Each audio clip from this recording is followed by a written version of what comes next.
Hi అండి. Daily dears YouTube ఛానల్కి welcome. ఈరోజు జూన్ 2026 కరెంట్ అఫైర్స్ మాట్లాడుకుందాం ఎగ్జామ్ పాయింట్ ఆఫ్ వ్యూలో. దానికన్నా ముందు ఈ వీడియోని ఫస్ట్ టైం చూస్తున్నట్లయితే ఒక లైక్ చేయండి, సబ్స్క్రైబ్ చేయండి, నచ్చితే కామెంట్ చేయండి. మీరిచ్చే లైక్ నాకు ఎంతో బూస్ట్ని ఇస్తుంది. అయితే పాయింట్లోకి వెళ్తే జూన్ 20 అనేది వరల్డ్ రెఫ్యూజీ డే అండి. అంటే రెఫ్యూజీ అంటే శరణార్థులు ఉంటారు కదా, వారి యొక్క హక్కులు సంక్షేమం గురించి అవగాహన కోసం ఈ డేని సెలబ్రేట్ చేసుకుంటారు. ఈ డేని యునైటెడ్ నేషన్స్ అండర్లో సెలబ్రేట్ చేసుకుంటారండి. అలాగే సురక్షితమైన ఫుట్పాత్పై నడవడం అనేది ఆర్టికల్ 21 పరిధిలోని ప్రాథమిక హక్కు అని సుప్రీంకోర్టు చెప్పిందండి.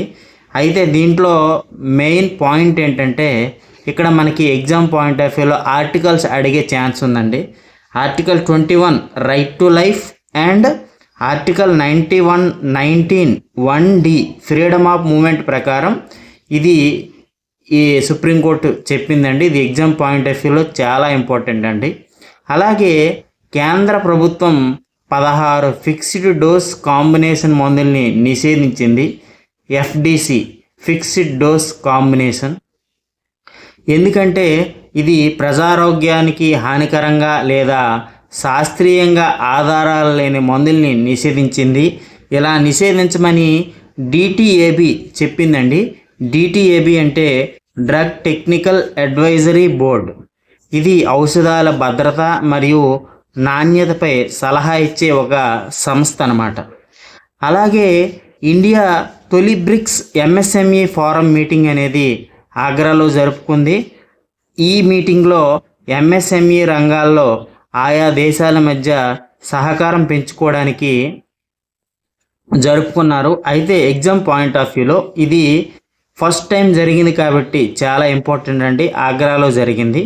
అయితే దీంట్లో ఈ మీటింగ్కి థీమ్ ఏంటంటే resilience, innovation, cooperation and sustainability.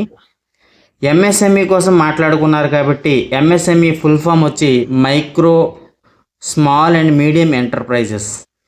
అలాగే GHCI అంటే green hydrogen certificate scheme of India. ఇదొకటండి. గ్రీన్ హైడ్రోజన్ ఉత్పత్తి నిజంగా పర్యావరణ అనుకూలంగా ఉందో లేదో చూసే ఒక వ్యవస్థ అన్నమాట. అలాగే ఏషియన్ రష్యా మధ్యన కజన్ డిక్లరేషన్ 2026 జరిగింది. ఏషియా రష్యా మధ్య ఈ కజన్ డిక్లరేషన్ జరిగింది 2026లో. ఇది కూడా ఎగ్జామ్ పాయింట్ ఆఫ్ వ్యూలో చాలా ఇంపార్టెంట్.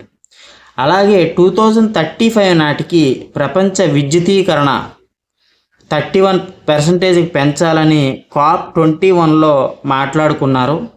దీని ఉద్దేశం ఏంటంటే కార్బన్ ఉద్గారాలను తగ్గించి స్వచ్ఛ శక్తిని వినియోగం పెంచడంపై లక్ష్యం అన్నమాట.